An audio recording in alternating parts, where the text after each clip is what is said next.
السلام عليكم ورحمة الله تعالى وبركاته. اليوم نصايب معكم واحد المنقوع ديال الأعشاب، تيزان. نستعملو هاد الباديان، النجمة أو اليانسون. فهي كتستعمل كنكهة منسمة في الطعام، وهي عشبة عطرية كتحتوي على زيوت طيارة، وكذا على البروتينات وأملاح معدنية، وكتمد الجسم بالطاقة، وهي علاج فعال للإنفلونزا ومطهرة للمعدة وتقلل من انتفاخ البطن، وتساعد كذلك على طرد الغازات، ومفيدة بزاف للإصابة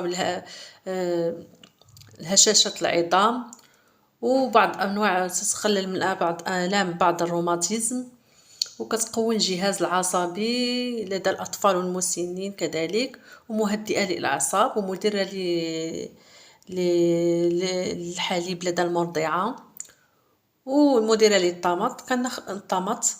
كناخدو هاد اليانسون ملعقة صغيرة مطحونة، وكناخدو اليانسون العادي حبة حلاوة حتى هي نفس المنافع اللي في هاد الباديان فيها، وكناخدو معلقة صغيرة ديال القرنفل اللي تا هو مزيان مفيد للصدر ومفيد للانفلونزا، وكيعالج الكحة ويعالج التهاب الحنجرة واللوزتين، ومفيد كذلك للمفاصل، ومنظف للبطن والمعدة من الأمعاء والبكتيريا، ومسكن للآلام، ومسكن للآلام الأسنان كذلك والحساسية والتهاب اللثة، ومقوي للنظر، ومفيد للكبد والطحال والكليتين، ومخفض لنسبة السكر والضغط العالي كذلك. وغنستعملو كذلك إكليل الجبل، ناخدو عرش من هاد الإكليل، غصن من هاد الإكليل الجبل، حتى هو مفيد للحساسية وخاصة حساسية الجيوب الأنفية، ومفيد كذلك للسعال والكحة، ومفيد للتعب والوهن وخصوصا تعب العضلات، ومفيد لزيادة التركيز والنسيان لدى الصغار والكبار، ومفيد لاضطرابات القلب، فهو معدل كذلك لخفضات خفقان القلب، ومفيد وطارد للغازات وانتفاخ البطن، ومفيد للقولون.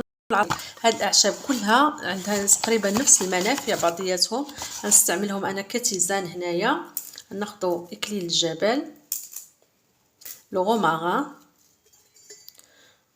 وهاد الباديان أولا النجمة هاهي مطحونة خديت معلقة، وهاد القرنفل هادو كاملين غنستعملهم هنايا.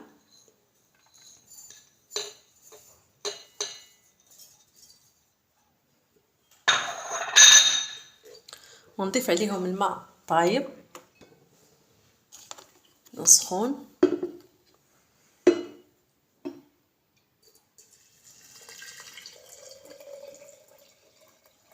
ونخليهم يرقدوا حتى يبرد، ونستعملوه كتيزان مهدئ للأعصاب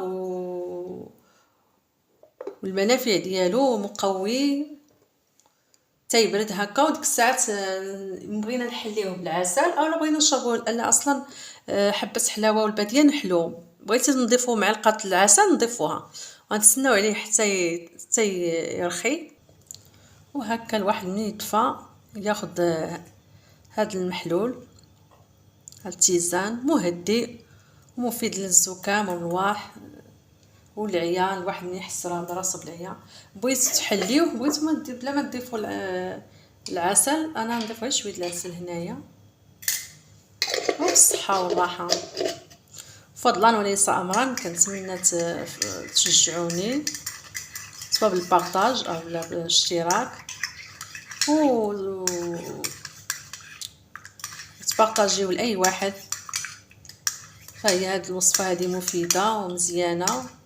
تيزان هذا مزيان مهدئ الاعصاب، هو ما يبقى الواحد ياخذ دي كالمون، وبالصحه والراحه.